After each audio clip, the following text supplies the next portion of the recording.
group of you a different era of history to research. And the question is, what impact did your era have on the modern world? So Sarah, your group has the ancient Greeks. Ravi, you've got the Romans. And Danny's group gets, yes, a bit of a challenge for you. You get the Middle Ages. Some even call it the Dark Ages. Boring. See how you get on. Yes, miss. So, Serene, yes, you get the Renaissance.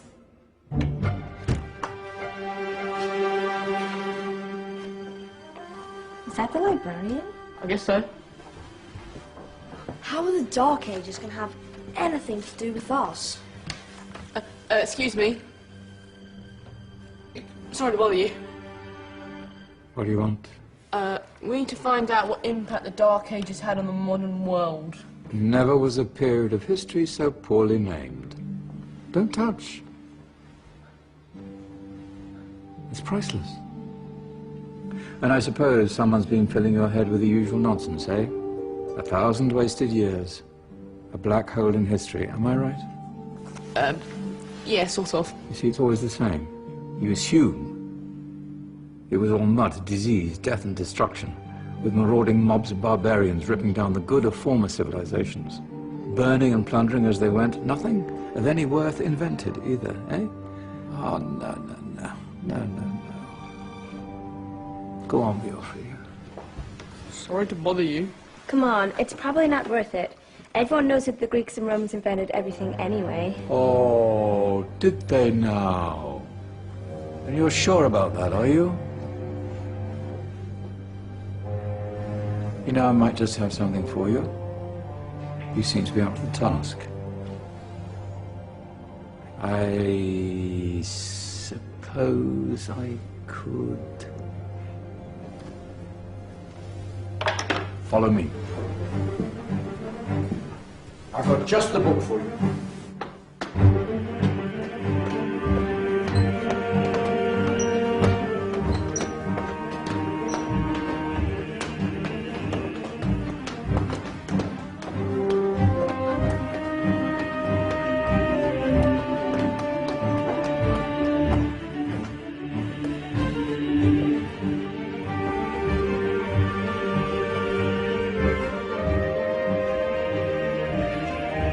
Where are we going? Don't know. Ask him. Excuse me. Where are we going? From darkness into light, my young friend. From ocean onto land, there are things you should know. Oh, yes, indeed. Yes, indeed.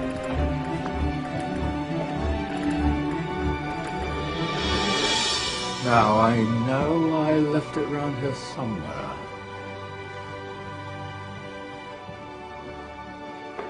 Ah! Here it is. Now, take a look. If you dare.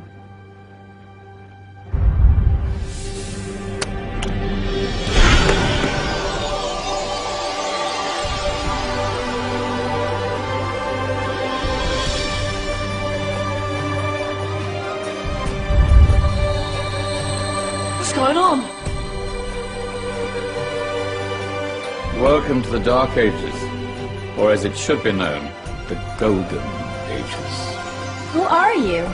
I am Al-Jazari, engineer and ingenious inventor. I thought you said this was the Dark Ages. It doesn't look very dark. That's because it's all a matter of perspective, my soon-to-be illuminated friend. Of course, there are parts of the world that weren't dark at all, but in a civilization that stretched from Spain to China, the golden rays of discovery and invention shone over everything. What civilization? The Muslim civilization, my young friend. Through scholars and scientists of various faiths, some of the most important discoveries known to man were made at this time. Discoveries that drew on knowledge of the ancients, but have more connections with your modern world than you could possibly ever imagine. Like what? Well, all sorts of things. We've got to get a picture of this. I knew it was a good idea. Who are you? Allow me to introduce Ibn al-Haytham, a great scientist whose ideas led to the invention of the camera. You invented the camera? I laid the foundations for modern cameras by explaining how our eyes work. I found a way of projecting an image onto another surface through a small hole in a dark room, later called camera obscura. Think of all the things that evolved from this discovery.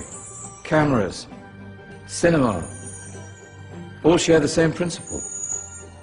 Cool. Look out below! Who's that? That's my good friend, Abbas ibn Farnas, who gazed up to the heavens, passionate in his belief that man could fly. Whoa. Indeed, he dared to dream about flying 1,000 years before the Wright brothers. Do you know you all take your jet-setting holidays for granted, so it only seems fair to remember Abbas ibn Farnas. Stand by. I'm ready for takeoff.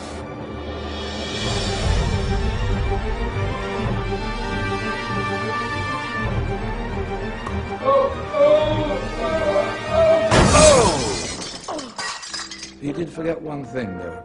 A tail, useful for landing. My back. Is there a doctor in the house? Did someone call? Ah, my old friend, why don't you introduce yourself to my young guests? I am Abul Qasim al-Zahrawi. Many call me the father of surgery. Did you actually do surgery back then? Of course we did. In fact, many of the surgical tools that I invented are still used in your modern hospitals. Excuse me, a patient needs my attention. Scalpel? I think I may need some stitches. In that case, I'll use catgut. Catgut? From the gut of animals. Perfect for stitching up internal wounds. Your surgeons are still using it today. Sorry, mustache.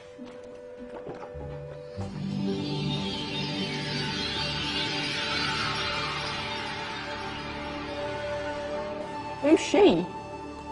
That's Maryam al-Astrolabi. One of the many brilliant women of her time, she made sophisticated astrolabes. Astro what? Astrolabes. They show the sky and the stars on a small flat plate you can hold in your hand. Think of them as ancient calculating or timekeeping devices. Today you have your watch, your compass, satellite navigation, helping people and explorers travel the world. Science at its brilliant best. And all these things were developed during the Golden Ages. No, that's just the tip of the iceberg. There were thousands of other inventions covering all areas of life, and in the years that followed, their influence spread across the whole of medieval Europe. So you see, it wasn't so dark after all. What about you? Me? What did you invent? Well, I don't want to be big-headed, but I made some groundbreaking advances in engineering. I suppose my most significant discovery converted rotary motion into linear motion using a crank and connecting rod. It's essential in pumps and engines. In fact, I've no idea how the Industrial Revolution could have happened hundreds of years later without such a device. Not that I ever get the credit I deserve. But my crowning glory was my amazing time-telling machine. My legendary elephant clock.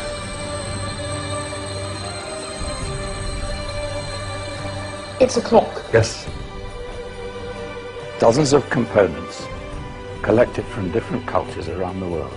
Indian, Greek, Arabian, Egyptian, Chinese. Wow. A United Nations clock. That is pretty cool. Does it actually tell the time? Well, yes, of course. If it wasn't for me, thousands of people would be late for everything. Speaking of time, we better get you back. And remember, Spread the word. This is a golden age, and I've only shown you a tiny part of this wondrous time. There are countless other scientists and inventions directly connected to your modern world. You're just going to have to find out for yourselves. Oh, wait.